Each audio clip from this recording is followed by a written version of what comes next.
আসসালামু আলাইকুম রহমতুল্লাহ। গাজীপুরের পরে এবার যশোর জেলার সাগরদাড়ি ইউনিয়নে অর্থাৎ মাইকেল মধুসূদন দত্তের ইউনিয়নে আপনার বৈষম্য বিরোধী ছাত্র জনতা সাগরদাড়ি ইউনিয়নের চেয়ারম্যানের কার্যালয়ে তালা লাগিয়ে দেয় বা তালা ঝুলিয়ে দেয়। এটাকে কেন্দ্র করে স্থানীয় লোকজনের সাথে বৈষম্য বিরোধী ছাত্র জনতার সংঘর্ষ লাগে। সেই সংঘর্ষে স্থানীয় লোকজন, অবশ্য জানা গিয়েছে আওয়ামী লীগের লোকজন তাদেরকে এমন পিটাইছে যে তাদের 22 জনেরকে হাসপাতালে ভর্তি করতে হয়েছে। আপনারা জানেন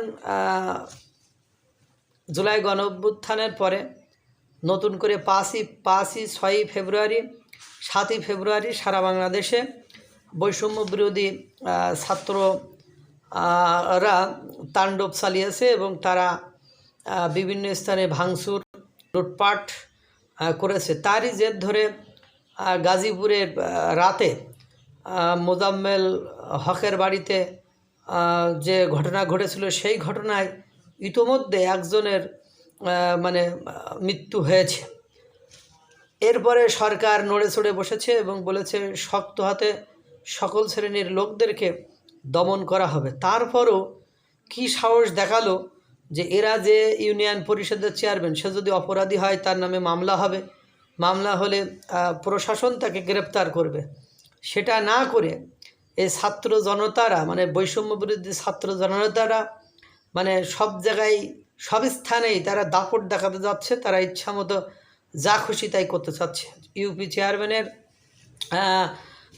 যে কার্যালয় সেখানে তালা ঝুলিয়ে দেওয়ার পরে তাদের ভেতরে সংঘর্ষ হয় এবং সংঘর্ষে তারা গাজীপুরের মতো পিটানি খেয়ে মায়ের খেয়ে 22 জন হাসপাতালে ভর্তি হয়েছে। এখন একটা ঘটনা এটা দেখা যাচ্ছে, যেখানেই বৈষম্য বিরোধী ছাত্ররা আওয়ামী লীগের লোকজনের উপর আক্রমণ করতে যাচ্ছে বা আওয়ামী লীগের লোকজনকে প্রতিহত করতে বা তাদের উপর নির্যাতন করতে যাচ্ছে বা আইন হাতে তুলে নিয়ে তাদের সেই দাপটটা দেখাতে যাচ্ছে, সেখানেই তারা প্রতিবিপ্লবের শিকার হচ্ছে এবং সেখানেই তাদের উপর অ্যাটাক করা হচ্ছে। তাদেরকে যথোপযুক্ত জবাব তারা অন্য দলের লোকজন দিয়ে দিচ্ছে এবং সারা বাংলাদেশে এখন ষড়যন্ত্র তত্ত্ব আর মাইক তত্ত্বের উপর চলতেছে। যেহেতু এখন কী যে হয়, এই জন্য বলবো যারা এরকম দুঃসাহস দেখাচ্ছেন তারা আর এই সাহস দেখায়েন না। এই সাহস দেখানো ভালো, কিন্তু এত দেখানো ভালো নয়। আল্লাহ তাআলা সকলকে এরকম অপ্রীতিকর অঘটন থেকে বিরত রাখুক এবং সকলকে সচেতন করুক। আল্লাহ তাআলা সকলকে ভালো রাখুক, সুস্থ রাখুক। আসসালামু আলাইকুম ওয়া রাহমাতুল্লাহ।